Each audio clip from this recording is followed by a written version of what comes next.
नमस्कार। आज हम रॉबर्ट कियोसाकी की जानी मानी किताब रिच डैड पुअर डैड के कुछ सबसे ज़रूरी विचारों पर थोड़ी गहराई से बात करेंगे। हाँ, ये किताब तो काफी प्रभावशाली रही है। बिल्कुल। तो हमारे स्रोत इसी किताब के कुछ अंश हैं और देखिए, हमारा मकसद है उन खास वित्तीय सबक और सोच में बदलाव वाले पॉइंट्स को समझना। हाँ, जो इस किताब को इतना पॉपुलर बनाते हैं। सही। तो संक्षेप में ये कहानी दो पिताओं की है ना? एक पुअर डैड, पढ़े लिखे सुरक्षित नौकरी वाले, हाँ, पारंपरिक सोच वाले। और दूसरे रिच डैड, वो कम पढ़े लिखे थे शायद, पर बहुत सफल उद्यमी थे, पैसों के मामले में उस्ताद। बिल्कुल। तो चलिए सीधे उस पहले सबक पर आते हैं जो शायद सबसे ज्यादा चौंकाता है। अमीर पैसे के लिए काम नहीं करते। हाँ, ये सुनने में थोड़ा उल्टा लगता है शुरू में, है ना? पुअर डैड की सोच क्या थी? मेहनत करो, अच्छी तनख्वाह पाओ, सुरक्षित रहो। बिल्कुल, सैलरी पे फोकस। बाकी को सिखाया कि असली खेल तनख्वाह कमाना नहीं है, असली खेल है ऐसे सिस्टम बनाना, ऐसे बिजनेस, ऐसे निवेश खड़े करना जो पैसा कमा कर दें लगातार। हाँ बिल्कुल, तब भी जब आप खुद शायद सो रहे हो या छुट्टी पर हो। और ये सिर्फ पैसे की बात नहीं है, ये माइंडसेट का फर्क है। ये नौकरी पर टिके रहने के बजाय फाइनेंशियल फ्रीडम की तरफ देखना है। वित्तीय स्वतंत्रता। हाँ, रिच डैड का सार यही था कि आपका पैसा वो आपके लिए मेहनत करे, ना कि आप जिंदगी भर पैसे के पीछे भागते रहें। नियंत्रण अपने हाथ में लेना, है ना? सही कहा, बजाय इसके कि तनख्वाह आपको कंट्रोल करे। अच्छा, और यहीं से वो दूसरा बड़ा आइडिया जुड़ता है, वित्तीय साक्षरता का, फाइनेंशियल लिटरेसी। हाँ, ये बहुत जरूरी है। किताब संपत्ति माने एसेट्स और देनदारियां लायबिलिटीज, इनके बीच एक बहुत साफ फर्क बताती है। हाँ, और ये समझना बहुत जरूरी है।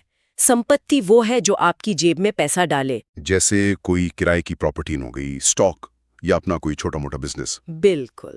और देनदारियां, वो जो जेब से पैसा निकालें, जैसे कार लोन, हाँ, क्रेडिट कार्ड का कर्ज, या कोई बहुत बड़ा घर जिस पे खर्च ज्यादा हो। और कमाल की बात यह है, जैसा किताब कहती है, कि कई लोग जिसे संपत्ति समझते हैं वो असल में देनदारी होती है। हाँ, ये बहुत आम है।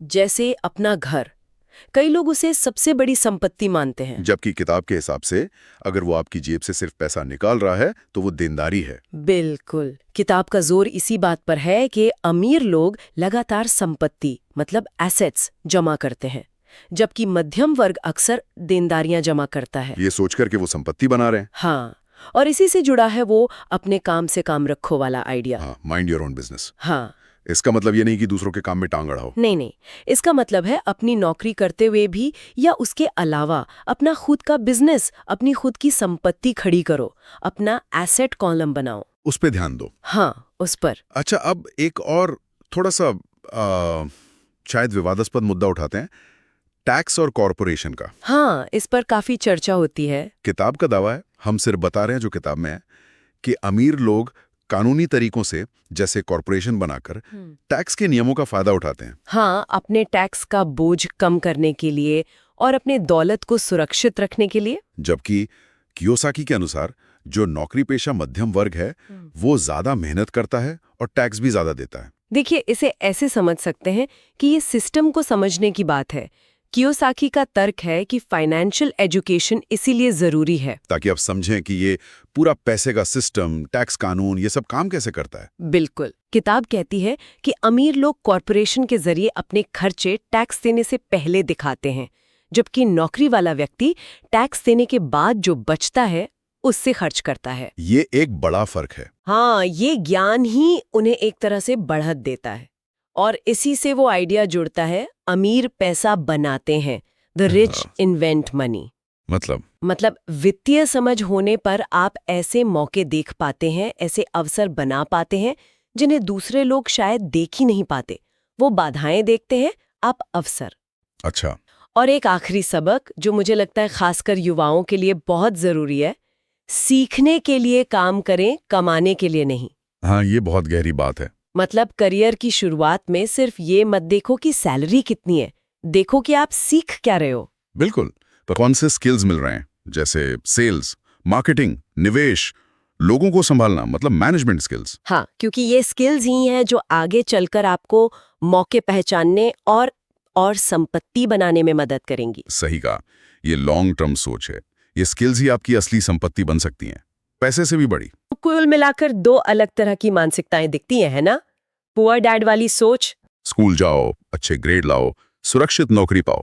हाँ, और रिच डैड वाली सोच, पैसा कैसे काम करता है ये सीखो, कैलकुलेटेड रिस्क लो, संपत्ति बनाओ। और फिर पैसे को अपने लिए काम करने दो। बिल्कुल, वही असली स्वतंत्रता है।